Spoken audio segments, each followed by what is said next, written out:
L'armée ukrainienne, on le rappelle, occupe une partie du territoire russe depuis le 6 août, date à laquelle elle a lancé sa fameuse incursion. Ces dernières heures, elle affirme contrôler 100 localités, presque 1300 km². Regardez ces différentes images de combats qui nous parviennent du front, notamment de la région de Koursk. Alors là, on est sur une attaque de drones russes contre des Ukrainiens. Ce sont des images qui nous parviennent de la Russie, du ministère russe de la Défense. Et regardez ces autres images, là aussi, qui témoignent de la violence des combats dans la région de Koursk.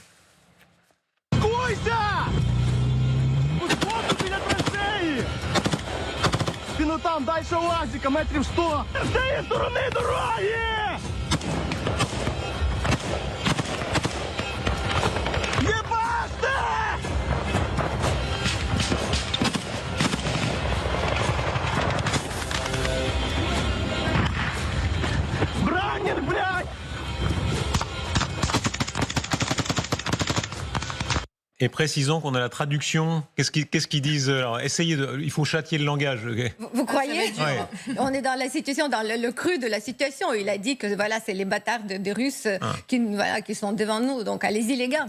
Ces images-là, elles sont vraiment intéressantes parce qu'on comprend qu'on se bat vraiment à haut niveau sur le territoire même de la Russie. On peut peut-être revoir l'autre image que vous avez montrée. Voilà, celle-là. Émilie, expliquez-nous, colonel. Visiblement, ils essayent de cacher leur char. Hein. Oui, visiblement, c'est chaque fois que... De toute façon, c'est un principe, même s'il n'y avait pas de drone, une fois, dès que vous vous postez, voilà, poster, c'est soit vous bougez, soit vous postez. Soit vous êtes dans un abri quelconque. Voilà. Qu'est-ce que c'est comme char? On peut repérer ce que c'est, ce char qui essaye de se cacher. On voyait tout à l'heure, on voyait un char Challenger 2 britannique, on voyait un véhicule français, on voyait un VAB. Donc ça montre qu'on est encore dans une phase fluide, phase de manœuvre, de mouvement dans cette opération, mais les choses sont en train un peu de se cristalliser quand même. Hein. Les Ukrainiens progressent beaucoup moins vite.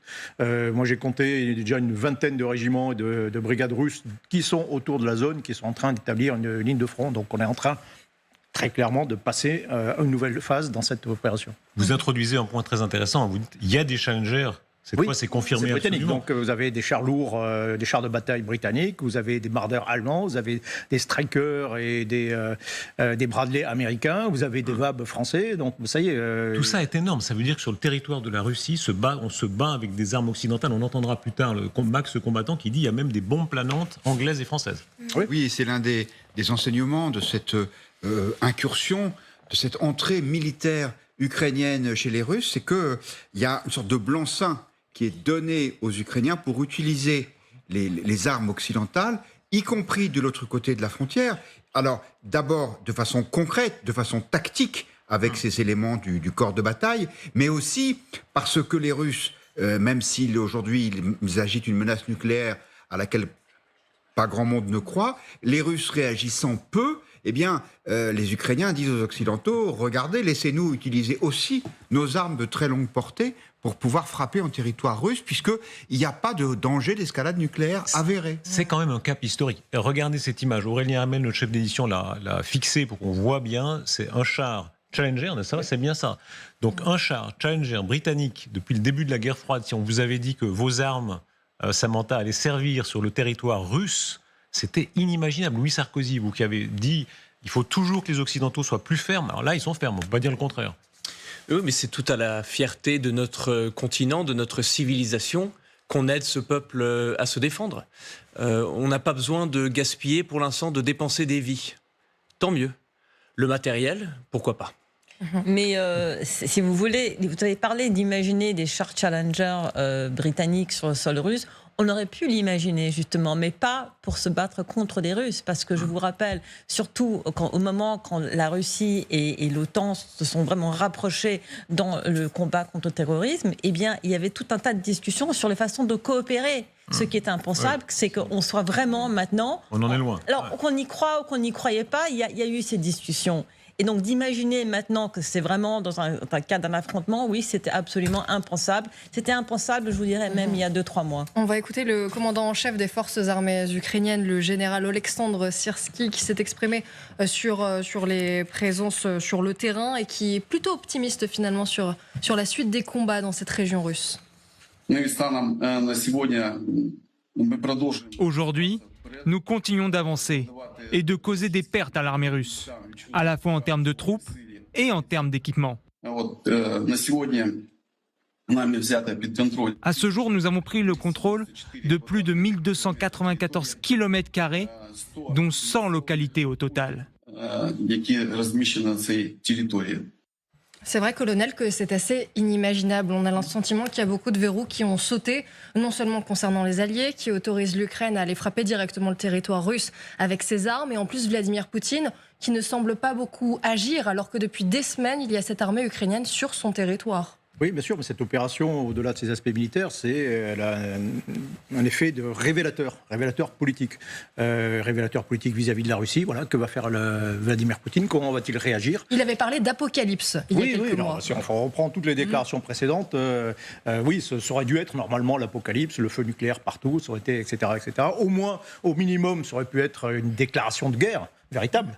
Le sol de la patrie est attaqué. Et quoi de plus pour justifier une déclaration de guerre, en bonne et due forme? Non, même pas. Avec toutes ces armes occidentales, rappelez-vous, même sur notre antenne, quand Tolstoï, vice-président de la Douma, disait « les chars occidentaux, on va les brûler ». Quand ils sont en Ukraine, là non seulement ils sont même pas en Ukraine, maintenant ils sont en Russie. Et alors peut-être qu'ils arrivent à en brûler quelques-uns, mais ils sont en Russie, ils sont arrivés en Russie. Le discours russe, il passe toujours en deux temps. D'abord, si vous faites ça, ce sera escalatoire, ce sera affreux. Et quand on le fait, mais de toute façon, ça sert à rien parce qu'on va les casser. Et puis, finalement, on les casse pas. Enfin, si, parfois, mais ce qui est normal. Mais là, ce qui me frappe, et on revient juste à un élément sur ce qu'on disait tout à l'heure, moi, ce qui me frappe, c'est que, vieux soldat de la guerre froide, c'est que tous ces équipements, la plupart datent de la guerre froide. Et que nous, on imaginait des combats, on se préparait tous les jours à des combats comme ça, mais en Allemagne. Et donc il y a comme une sorte de bond, là, c'est comme si on avait repris, la machine avait remonté le temps, reprenait tout ce qui aurait pu se faire, et on le fait maintenant, 40 ans plus tard. Un autre point, si je peux, j'ai presque envie de m'excuser de réduire cette guerre atroce à l'intérêt stratégique français-européen, mais avec le contexte international américain que nous connaissons, le pivot vers l'Asie. La candidature et la présidence de Donald Trump qui tape dans les courants les plus isolationnistes possibles. Mais même, si vous vous souvenez, le pivot vers l'Asie, c'est Obama, c'est démocrate. Donc c'est vraiment une tendance profonde.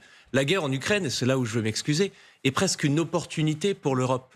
Mettez nos chars là-bas, regardez leur performance, c'est une question de data. On doit voir comment ces engins performent dans le feu de l'action tous les jours. C'est aussi une opportunité de redévelopper nos chaînes de production militaire. Voilà enfin une bonne raison de le faire. Les Américains ne seront pas là pour toujours. C'est une question clé pour la souveraineté française et européenne de pouvoir participer. Ça peut paraître cynique ce que vous dites, mais il y a un côté catalogue. Il faut dire ce qui est. Beaucoup de spécialistes militaires disent qu'il y a un côté catalogue. Mais la vraie situation sur le terrain, c'est pas tellement. Vous avez deux extrémités. Il y a d'un côté, les Occidentaux ont envoyé tous les vieux machins qui marchaient à peine, qui n'étaient à peine réparés. Oui, Darius, malheureusement, c'est vrai. Les Challenger, c'est pas des vieux machins. Non, après, il y a eu quelques-uns qui sont arrivés plutôt en bon état de marche, mais finalement, tout ce qui a été envoyé dès le début, depuis 2 ans de la guerre, c'était les exemplaires qui prenaient la poussière quelque part au fin fond de champs de garde. Mais par contre, aussi, il y a les prototypes, et ça aussi, c'est un peu le sorte de polygone énorme en Ukraine, où les différents bureaux d'études des plus grandes sociétés de production des armements du monde envoient leurs prototypes pour tester grandeur nature. Et c'est absolument quelque chose d'exceptionnel. Et bon, s'il y a cette possibilité, profitons. Et aussi, il faut dire que les Ukrainiens n'ont pas refusé ces offres, je dirais, quelque part. Mais c'est malheureux, parce qu'une fois de plus, je dis qu'il n'y a pas assez d'armes, il n'y a pas suffisamment d'armements modernes et en bonne quantité pour arriver à finir cette guerre et pour épargner les vies, notamment des Ukrainiens. Oui, alors, quelle réponse juste allez-y, répondez, Guillaume Roquette. Brièvement, d'un point de vue de l'intérêt tactique, il est heureux que ces équipements européens puissent servir.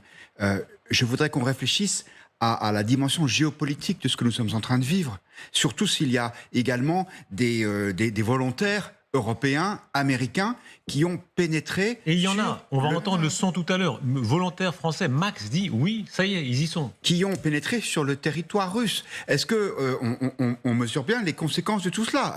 C'était inévitable, probablement. C'est la Russie qui est l'agresseur, on le sait. Mais la conséquence de tout ça, c'est que la Russie devient chaque jour davantage notre ennemi absolu, puisque nous engageons nos matériels militaires contre elle, nous envoyons presque des volontaires, même si ça, effectivement, reste encore à être qualifié. Les conséquences de tout cela, je crois qu'on ne les mesure pas encore complètement, et il me semble que dans la famille Sarkozy, il peut y avoir des divergences d'appréciation. Entre le père et le fils, ils ne sont pas d'accord. Sur l'enjeu de tout cela. Moi, j'ai eu l'occasion d'interviewer le président Sarkozy sur ce sujet, et lui me disait qu'il était très inquiet de voir à quel point on était en train de précipiter les Russes dans les bras des Chinois et de les éloigner de nous pour très longtemps. Pas du tout, non, il ne faut pas qu'il dise ça. Question très directe, puisque voilà, est-ce que vous iriez, on va entendre plus tard l'émission, c'est très fort, effectivement, un Français qui dit, moi j'ai des copains qui se battent déjà sur le territoire de la Russie, est-ce que vous iriez demain, si on vous proposait Louis Sarkozy? Non, moi je ne mourrai pas pour l'Ukraine. Ce n'est pas mon pays. Je vous assure, cher monsieur, c'est pas le seul désaccord qu'on a dans la famille. Je veux juste, et vous êtes bienvenue à un prochain dîner de famille, je vous assure, c'est haut en couleur. C'est vraiment passionnant. C'est haut en couleur. Un seul point, il y a une différence fondamentale entre le gouvernement français qui déclare la guerre et qui envoie des régiments de son plein gré, et des volontaires, des citoyens libres qui font ce qu'ils veulent avec leur libre arbitre. Nous n'avons pas la responsabilité sur tous les choix de vie de nos citoyens. Et ce sont des volontaires ici. Mais bien évidemment. Oui. Et cette ligne rouge, si je peux utiliser le terme, est assez claire même au Kremlin, puisque il utilise le fait qu'il y ait des volontaires russes pour des raisons de propagande. Mais clairement, je ne pense pas que ça les vexe tant que ça. Et juste pour ajouter à ça, il y a quand même une chose très importante à comprendre sur ces volontaires français. J'en connais beaucoup personnellement. Le gouvernement français les surveille de très près parce qu'ils sont très inquiets de ce qu'ils sont en train de faire. Certains il y a des soupçons qui sont aussi liés à des groupes extrémistes. Tous ceux à qui j'ai parlé me disent « mais je ne suis pas là pour l'Ukraine. Moi, je suis là pour défendre mon continent et mon pays. Parce que ce qui se passe en Ukraine nous concerne. » Donc, ils sont là, eux le sentent par patriotisme français.